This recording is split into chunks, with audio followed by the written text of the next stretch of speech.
don't know what hit me with this topic this morning.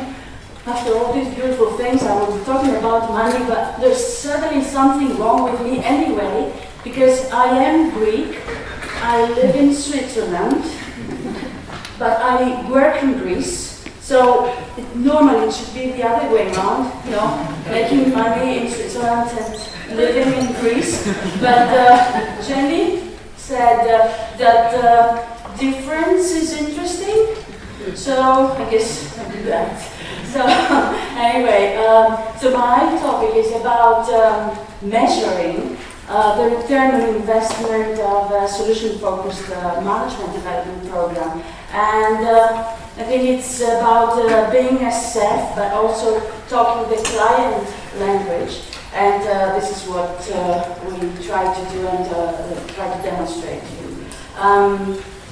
So little things about the client. It's a big bank, they have 12,000 employees, and they are in several countries. And we have been working with them for the last 7 years, doing a program, mainly the retail banking sector, and we have been working with branch managers, and then their managers liked it, and they did some work, SF work too, and then their managers, the managers, and the managers, and now we are working with assistant branch managers, so it is a good project. And then wonderful results were coming out of it, and people were reporting their changes in their attitude and how they started looking at their people differently, and how being so traditionalist, like Alan says, to being more developmental, they changed.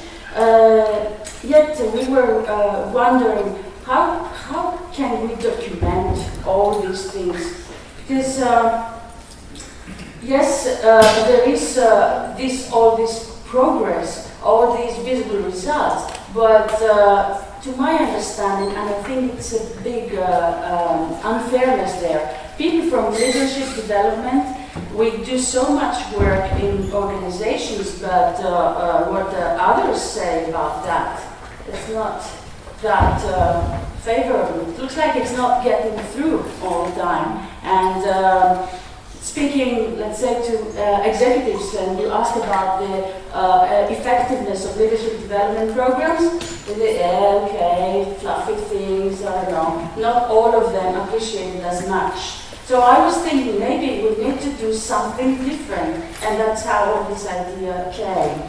And what we did is we said, okay, let's play detective and focus on a small group. The group that we had then, the next group, and see if we can somehow track these results more and measure what is coming out of that. And we wondered, and we said, okay, suppose we have these results and there is some measurable things to report. What would these be like? And how will we know?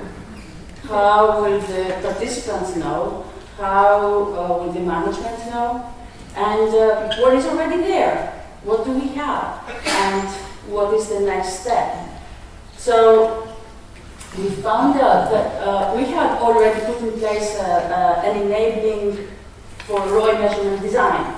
So there are all these processes there, but basically we were doing SF work, but we have to do it in a client mode process, and it's got all these stages. So in this design, we already had a duration of 6 months. So we had workshops and coaching sessions, and this enabled us, allowed us to have access to what people were doing and to be able to follow up. And then the 6 months allowed for enough time for lots and lots of progress to take place. And then we also had a focus on one coachee, so everybody was asked to work primarily with one, and then they would open their work with the rest of the team. And that also enabled more tracking of what was working. And of course the content was very adapted to their practical, everyday management life. So We also had a framework of evaluation by the notorious Donald Kirkpatrick and then Jack Phillips, and these are people who have worked on setting some stages for evaluating learning development programs. And so we said, okay, let's take that and not reinvent the wheel and see how we can adapt it to SF, to our SF projects. And of course, the first level is about all these smiley sheets. Did people like the program or not? Yes, we got good evaluation there. But then we evaluated our program in terms of the learning. And in order to do that, we had some video recording simulations, and on a one-to-one basis before the program and after the program. And here's what people did. Before, there were few people that were at the stage where they were into solution-focused or coaching mode, and then we had more than 7% of the people being able to take a conversation in a solution-focused way. And then we got, okay, yes, they learn things, and the level 3 is about they learn something, but who is going and how are they using these things? One thing is to know, but are they doing something with SF in their everyday life, or are they just know how to do it? So then they had all of them thought of topics that they want to work with themselves and with their people, and we measured these, we tracked them, and they had 3 types of topics. Some were behavioral. I want to change the way I look at my people. I want to stop looking only at the negative things and instead look at somebody and see the beauty. And some others said, oh, I want to have more sex with my friends, things are not going very well. And some others said, I have all this lazy stuff, I go out smoking for 10 minutes and forget to come back, and I'm sick of it, I wanted to become more productive. So anyway, there were different things that they wanted to work on. And what we did is that during our interactions with these people, we also, apart from working with them, tracking what they were doing. And this is an example. We have a lady who is working with one of her people on his developing the initiative, because he kept coming back to her and asking her before doing things. And on a scale of 1 to 10, she thought that he was at a 3, but then she realized that it was not only him, but she was also a bit too dynamic. And that she wasn't allowing enough space for him to ask. So she changed the way she was interacting with this particular person, and she started asking him about his opinion, and found out that he had also some ideas, especially with the 5, and then she stopped supervising him. And reached to a point where she said, okay, I am now happy where I am.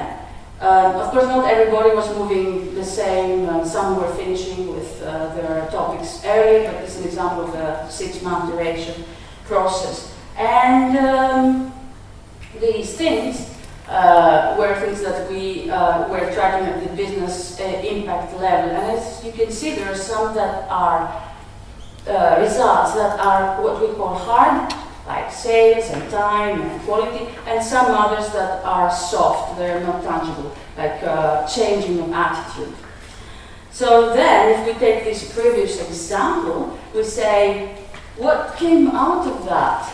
Well, the participating coachee changed and developed initiative, and in fact got promoted to branch manager. So he was a supervisor, and he took over another branch manager.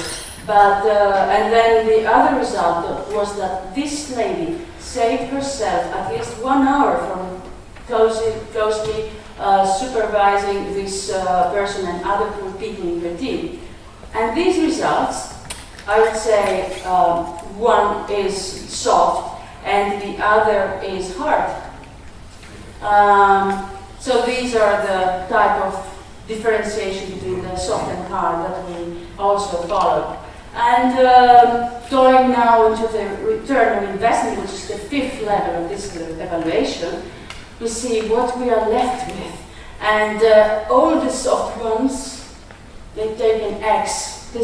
They're not directly translatable into money, but on the other hand, they are the basis for having any hard ones. You cannot have hard, tangible results without developing the soft. But unfortunately, the finance departments don't like to hear all the time about soft. They want to see money. So we had the sales increase figures. Oh wow, yes, they were saying we were not, we had 70% increase in the bank assurance packages, we doubled our sales output in the credit cards. And what would we do with that? There is a big question mark, because there was one of the major methodological stumbles in measuring return on investment in organizations. We didn't have access to the data. We couldn't get any numbers as to how much is the value of one additional credit card that this person produced. So we had to let these results go for ROI measurement, of our ROI measurement. They are there, 9 out of the 14 branches develop their sales, but we cannot say how much. But we had productivity numbers, productivity improvements, savings from time, from better delegation, from more motivated people that were doing the job better, from more time savings that people knew how to do the job better. So we added all the little hours that we had found through our sessions, and these summed to a 16.5 hours daily. Okay, 16.5 hours, man-hours per day. So it's okay, let's run the ROI formula for that and see what's coming out of it. And this ROI formula is benefits minus cost times 100% divided by cost. And if you take this 16.5 hours daily and multiply it by the 230 hours, that is 3,795 man-hours per year savings of people that we assume are good enough in this organization because they are producing the results of selling and doing all this wonderful work. They are branch managers, and this bank is doing great and survived beautifully throughout the crisis. So they are good hours. And when you multiply that by the 33 euro per hour, which is the average man-hour cost, then you end up with 125,000 euro. And then we run the calculation for the cost, and it's our fees, and then attendance, and transport, and admin, and it was 58,000 euro, and all that takes you to a 66,000 euro and 115% return on investment. So, wow. After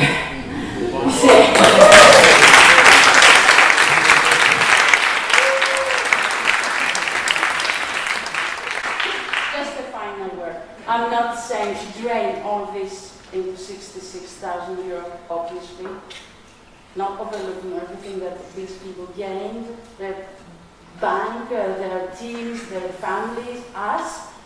But it's an effort to show that solution focus is an excellent approach that can also bring measurable, tangible results. Thank you.